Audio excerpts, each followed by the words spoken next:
This is Nightline and I'm Liyana Hassanel, news making the headlines.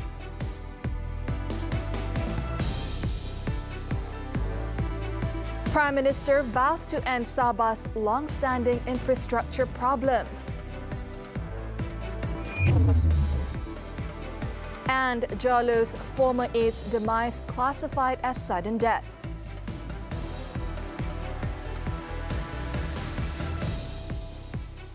Good morning. Police have classified the demise of a businessman linked to the 1MDB and SRC International Sdn Bhd investigations as sudden death. Selangor Police Chief Datuk Hussein Omar Khan said Ki Kok Tiam, an alleged accomplice of fugitive businessman Low Teck Jo, or better known as Jolo, died of health complications on Monday. Berkaitan dengan kematian penama Kik Kok Tiam, seorang warga negara Malaysia berumur 51 tahun. Penama ini disahkan meninggal dunia pada 29 Mei baru-baru ini di Hospital Sungai Buloh. Pihak polis klasifikasikan kes ini sebagai kematian biasa, di mana hasil siasatan awal dapati tiada sebarang unsur jenayah yang boleh dikaitkan dengan kematian ini. Kik Kok Tiam yang pernah dirawat di Hospital Sungai Buloh disahkan mati kerana penyakit darah tinggi. Earlier on Wednesday, law firm Valen Oh and Partners, which claimed to represent Ki's family, said in a statement that Ki died in hospital after suffering a sudden massive stroke. The statement also urged all parties not to entertain any speculation on the unfortunate event and to allow the family space to grieve his passing. Ki, who was investigated by the Malaysian Anti-Corruption Commission (MACC) on suspicion of receiving money from 1MDB and SRC funds, returned to the country at 3:30 a.m. on May 3rd this year, after having gone missing since 2018. He had been deported from Macau for overstaying his visa. He then turned up at the MACC office in Putrajaya at 10 a.m. on the same day after being served with a notice. On Tuesday, an international news organization reported that Ki had told investigators that he had met Jolo and several others wanted in connection with the 1MDB case while in Macau. Meanwhile, the co-author of Billion Dollar Whale, Bradley Hope, claimed that Jolo is under house arrest in Shanghai. Hope, on his official Twitter account, said that Jolo was frequently in Macau from 2015 to 2018, as well as Hong Kong, Shenzhen and Thailand. However, he said after the 2018 general election, Jolo's movements have been largely restricted to the mainland. Hope also claimed that China is holding Jolo on a tight leash not only because of negotiations with Malaysia, but also because his patrons in the spy services are arrested and business partners at China Communications Construction Company CCCC ousted. On Tuesday, Al Jazeera reported that Jolo was hiding from authorities in Macau over his alleged involvement in the 1MDB controversy.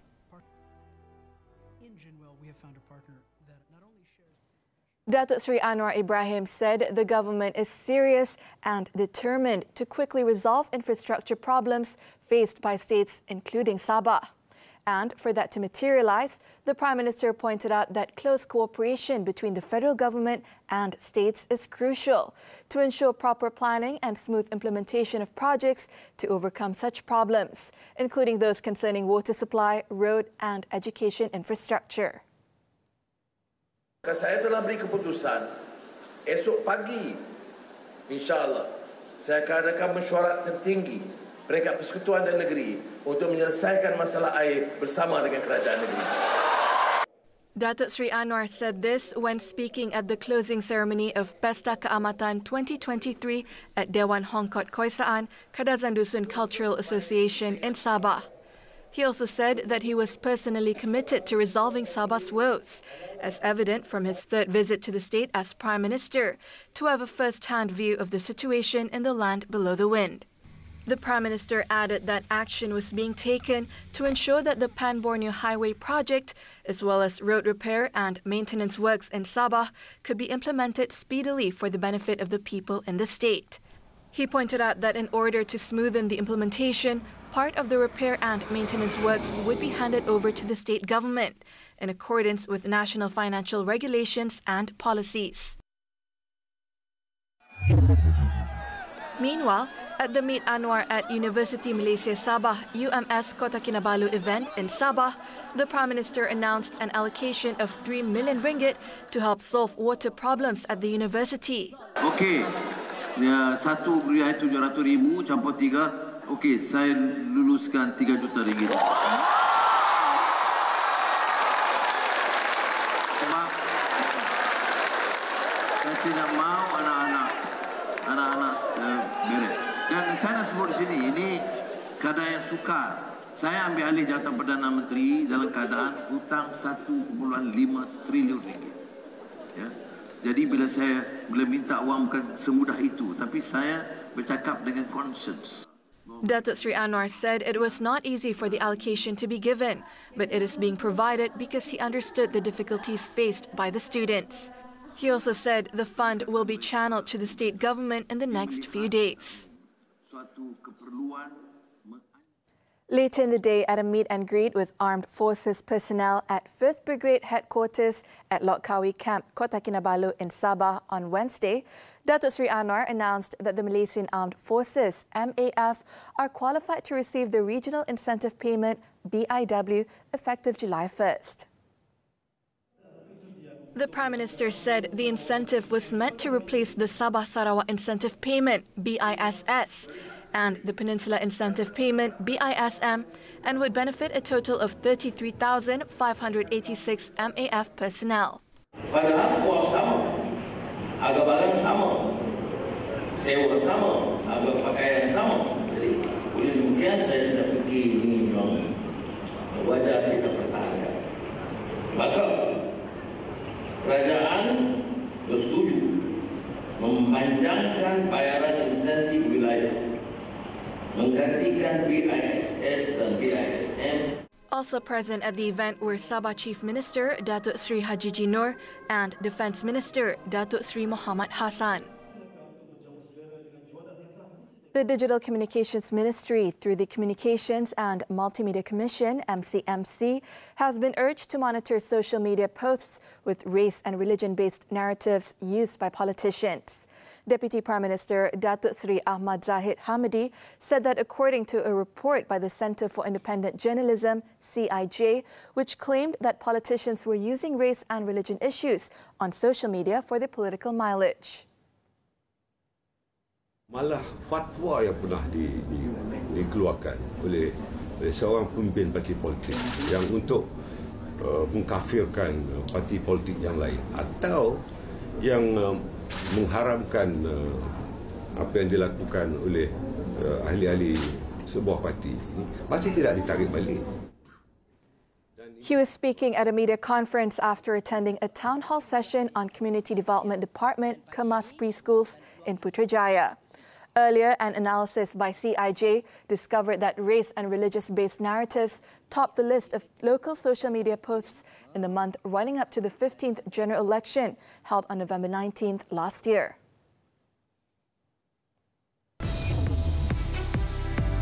Number One channel continues to captivate audiences. Stay with us.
Malaysia's first private television channel, TV3, has captured the hearts of millions of viewers since its inception, exactly 39 years ago.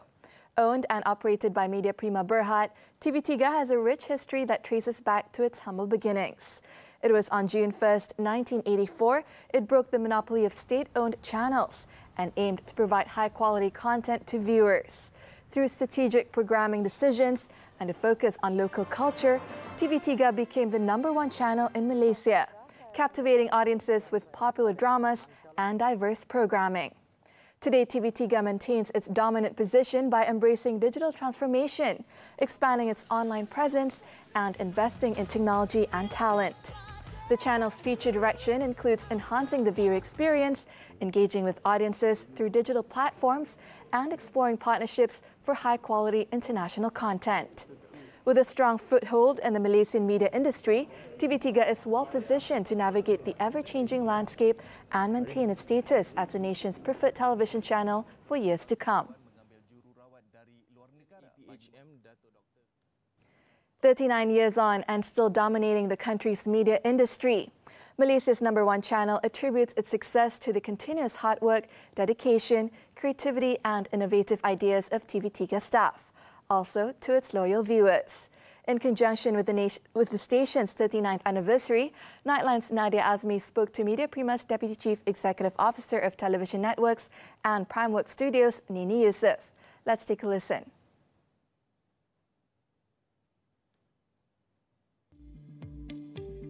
It has been a good few years for TV3, and the question now is, what can the audience anticipate next? It's the 1st of June and TV3 is celebrating its 39th anniversary. To find out what industry waves it'll be making, let's talk to Nini Yusof, Deputy Chief Executive Officer of Media Prima Television Networks and Primeworks Studios. Hi Nini, 39 years, how do you feel? I must say that the feeling is wonderful. But, you know, we've been here 39 years in Malaysia, being #1 channel. It's all thanks to the workforce of Media Prima, the people behind the scene who produces great content, and for our loyal viewers who consistently challenge us and make us really committed in producing the best for our viewers. Yeah, and Nini, we can't deny that now social media and digital platforms have dominated the way people consume news, the way news is delivered. And at the same time, we can't deny that this has caused misinformation, the emergence of fake news. And so competition is stiff as well. But what are our strategies in attracting more followers, more viewers, while delivering real and accurate news? I think most importantly, whether it's digital or broadcast news, the core for news is accuracy and credibility. That cannot be compromised at all. So our mission, whether it is to attract the audience via digital or broadcast, we must deliver news that are accurate and also credible in terms of presentation, the videos that we use, the soundbite that we actually portray. It must be informative and it must be fact-checked. Yeah, and TV3 has become a household name throughout the years. It's also the country's first free-to-air station.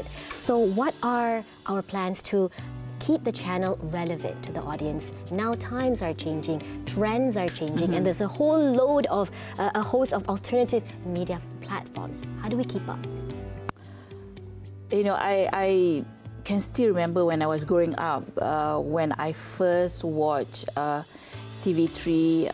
I grew up watching TV3, watching National Geographic, watching Wan Zaleha, you know, reading the news, and when she moved on to become the host for Majalah 3, you know, I went through those beautiful moments, and right now, after 39 years, I'm very proud to see how we have actually innovate and keep up to the trend. Yeah.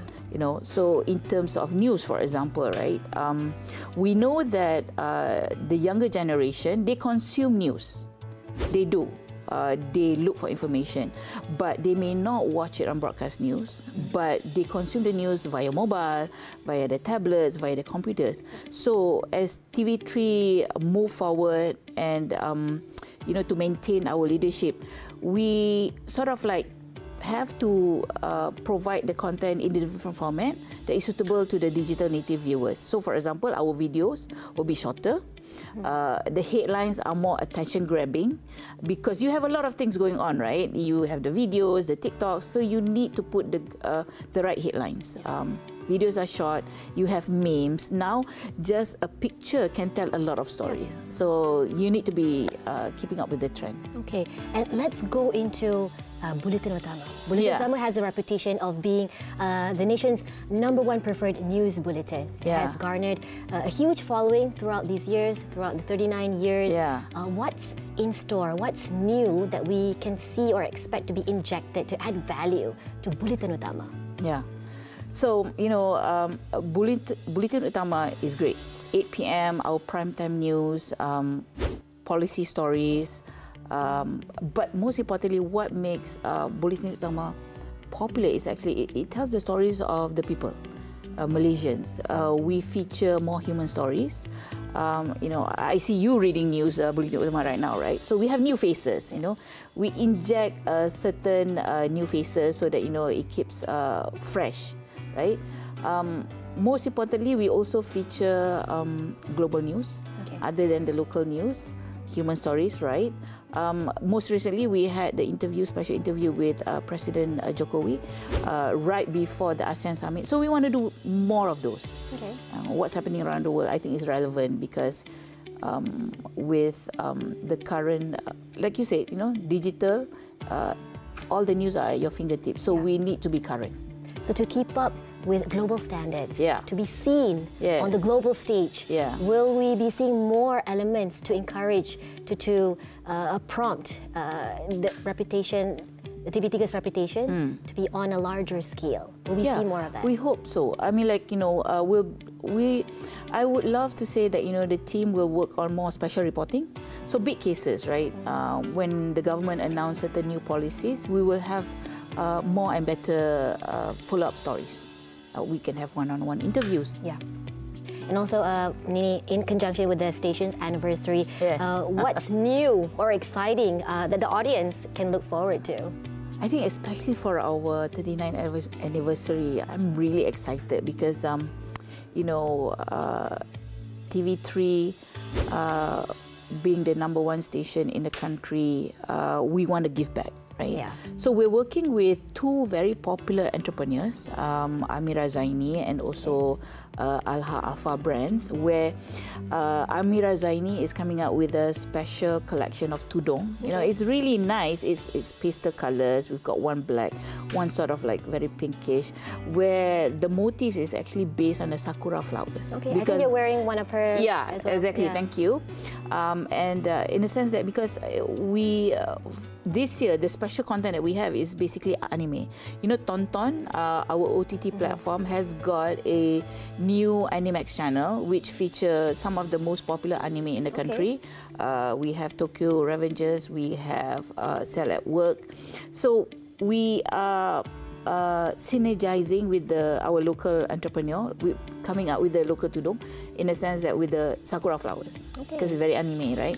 And then for Alha Alpha, we're coming out with a special collection of lipsticks, 3 colors, the colors of TV3, blue, yellow, and red. But actually, you know, it looks like those colors, but when you wear it, it's actually a lip gloss. So no interesting. Worries. Yeah. I like this because what's great about it is that we empower local entrepreneurs, local talents at the same time. So it's great what TV3 is. I'm very excited. You know, we'll have the special collection available at our Jom Heboh this weekend.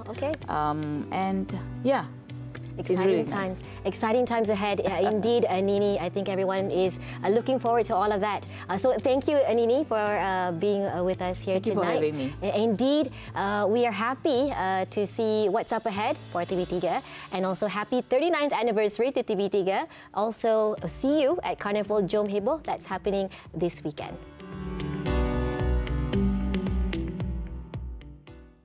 Meanwhile, Media Prima Berhad, through the NSTP Media Prima Disaster Fund, presented 118,200 ringgit in donations to natural disaster victims in Baling, Kedah. Its group chairman, Datuk Sri Dr. Syed Hussein Al-Junid, said it is hoped that the aid will help ease the burden of the victims affected by the disaster. The aid in the form of 200 ringgit vouchers for 591 affected families was presented by Datuk Seri Syed Hussein at the Baling District and Land Office on Wednesday. Dengan sumbangan ini, kami berharap agar ia dapat sedikit sebanyak dapat mengurangkan bebanan bangsa banjir dan bangsa bencana tersebutlah. Kami akan meneruskan misi bantuan ini kepada negeri-negeri lain yang terkesan akibat bencana. Orang ramai bolehlah membuat sumbangan kepada tabung bencana NSTP Media Prima melalui akaun Bank Muamalat. Sumbangan ini, sumbangan kepada tabung bencana NSTP Media Prima ini juga layak mendapat pelepasan cukai. Meanwhile, Baling District Officer Muhammad Shahadan Abdullah expressed his gratitude to MPB and Datuk Seri Dr. Syed Hussein for the donation. Kita mengambil rekod yang kita ada bermula bulan Jun sehinggalah ke bulan Disember dan kita kecualikan bangsa daripada yang terlibat dengan bencana ibu sebab mereka telah pun mendapat pelbagai bantuan dan sumbangan dan jumlah 591 orang ini dia melibatkan kesemua mukim dalam daerah Baling. In the incident on July 4th last year, 41 areas in the Baling district were affected by flash floods and thunderstorms. The disaster also claimed 3 lives, aside from causing an estimated loss of 28 million ringgit.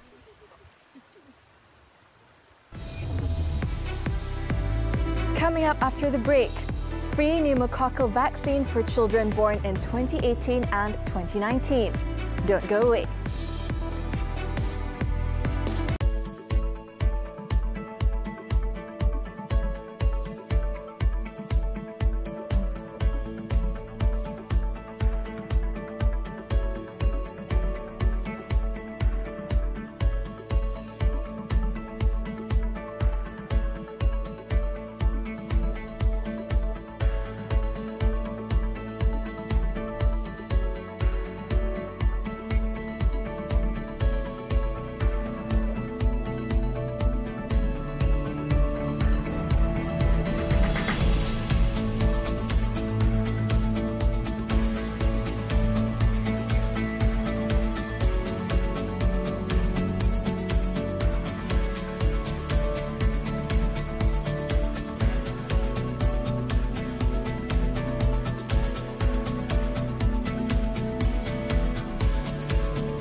The foreign front.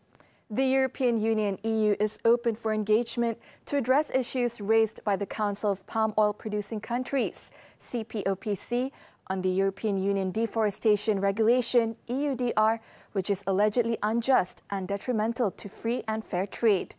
Deputy Prime Minister Datuk Seri Fadilah Yusof said this after he held meetings with EU high-level leaders, which was the first ministerial-level engagement regarding palm oil issues. TV3 correspondent Haliza Hashim reports from Brussels, Belgium. Datuk Seri Fadilah, who is also the Plantation and Commodities Minister, is in Brussels to represent Malaysia in a joint mission with Indonesia in response to the implementation of the EUDR announced by the EU on December 6, 2022, which is aimed at preventing deforestation due to agricultural activities. Indonesia is represented by Coordinating Minister for Economic Affairs, Erlangga Hartarto.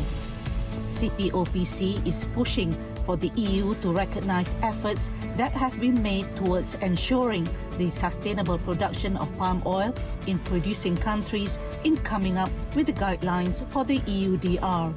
The meetings on Tuesday were held with High Representative of the EU for Foreign Affairs and Security Policy, Josep Borrell Fontelle, and the EU Commissioner for the Environment, Oceans and Fisheries, Virginijus Sinkevicius.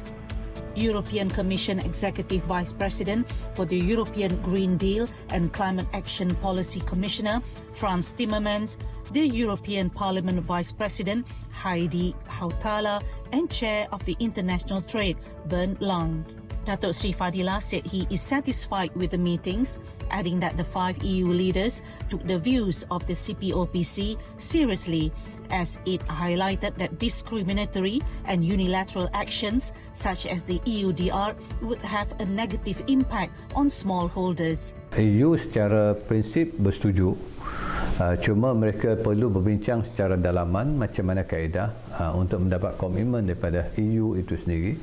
Tapi kepimpinan yang kita jumpa tadi boleh dikatakan secara prinsip majoriti bersetuju untuk mengadakan sama ada melalui dialog maupun task force ataupun apa saja mekanisme yang akan dipersetujui nanti, dan mereka akan datang ke Indonesia dan juga ke Malaysia untuk membuat interaction dengan semua pihak, dan di situ kita melihat bahawa kita nak berbincang lebih detail berhubung kait dengan technicalities apa yang kita suarakan, dan diharapkan dengan itu nanti mereka boleh bawa balik, dan bila apa saja peraturan guideline yang keluar nanti akan mengambil kira pandangan daripada kita sama ada Malaysia, Indonesia dan juga pihak industri dan pekebun-pekebun kecil.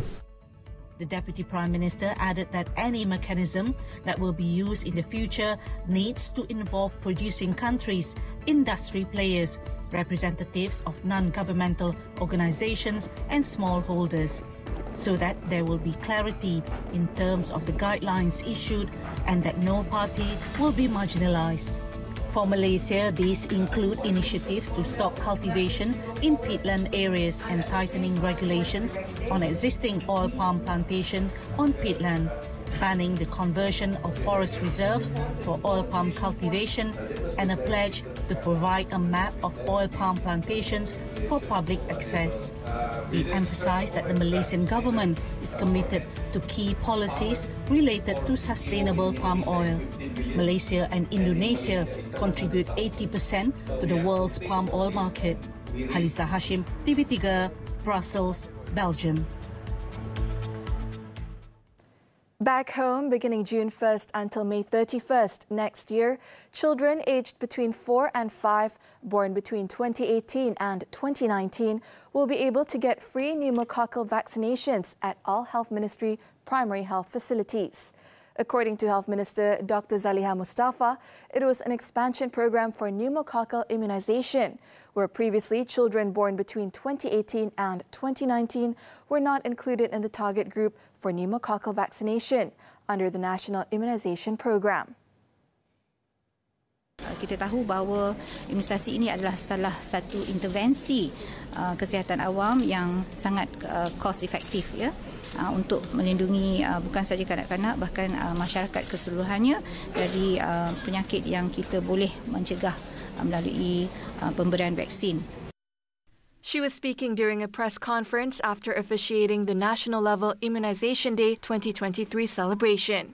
Dr. Zaliha said children aged 4 and 5 will be given a single dose of the vaccine, compared to babies who are given 3 doses at 4 months, 6 months and 15 months. Parents or guardians who want to get the pneumococcal vaccination for their children can do walk-ins at health and village clinics nationwide, or by making appointments via the MySejahtera application.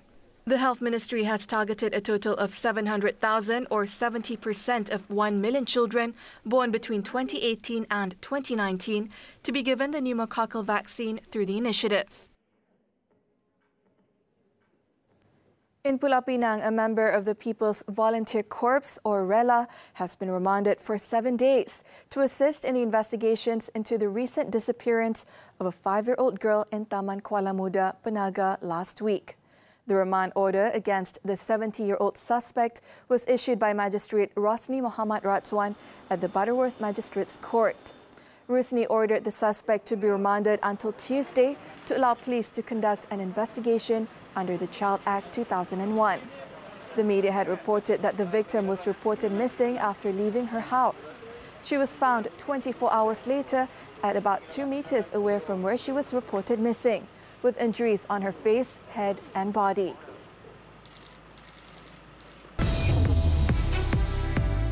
Still to come, evacuation alerts cause panic in Seoul.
Thailand's Move Forward Party MFP-led coalition has set up a transition committee as it prepares to form the next government after a stunning win in the May 14th election. MFP's leader and the coalition's prime ministerial candidate, Pita Lim Jaron Rat, said the party representatives of the alliance will convene weekly until they formally take power.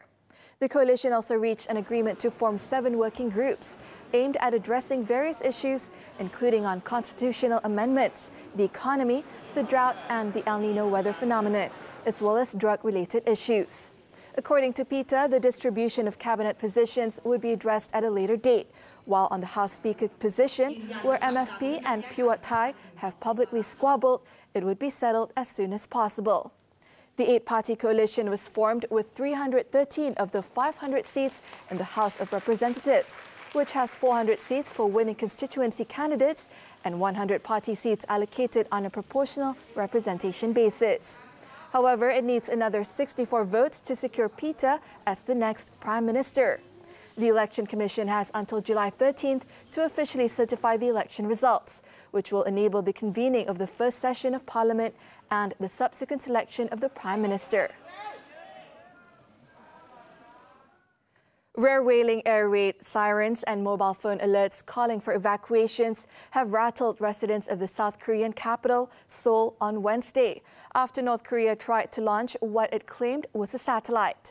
The siren started in Seoul at 6:32 a.m. local time, as the city issued a presidential alert asking citizens to prepare for a potential evacuation, before a second mobile alert came at least 10 minutes later until the Interior Ministry said the city's alert was sent in error. Pyongyang, in the meantime, said its attempt to put the country's first spy satellite into space ended in failure, with the booster and payload plunging into the sea. The country, however, vowed to conduct a second launch as it remains determined to expand its weapons arsenal and apply more pressure on Washington and Seoul.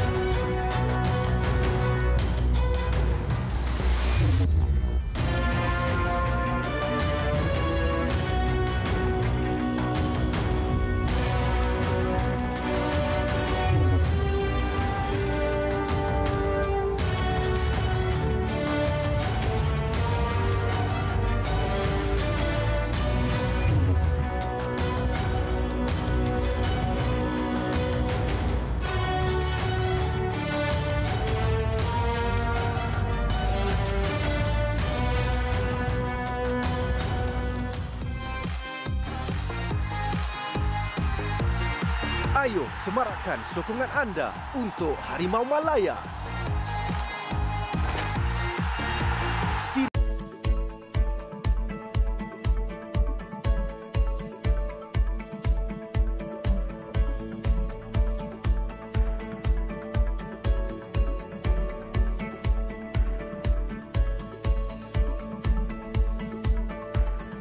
Some sports now. Tennis, the 2023 French Open. Second seed Daniil Medvedev was the first big casualty after losing in 5 sets to Brazilian qualifier Thiago Seyboth-Wild in the opening round.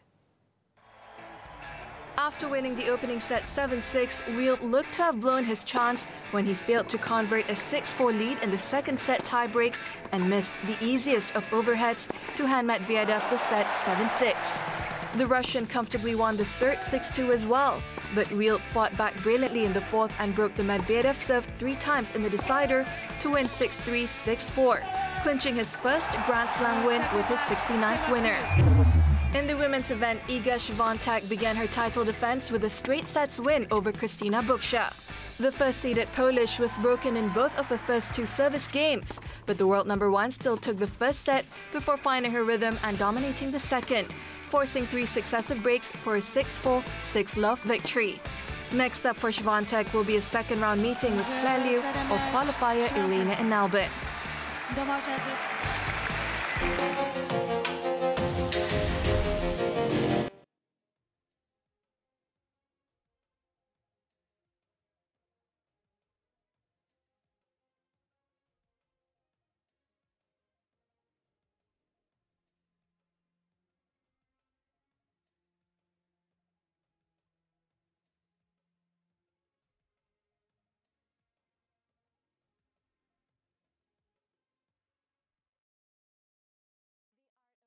Was put under the microscope in Amsterdam last week at the world final of the Red Bull Doodle art competition. As we wrap up Nightline this time around, let's take a look as 62 national winners from around the world gathered to compete for the world title. With that, I'm Liyana Hassanel. Thank you for watching and stay safe.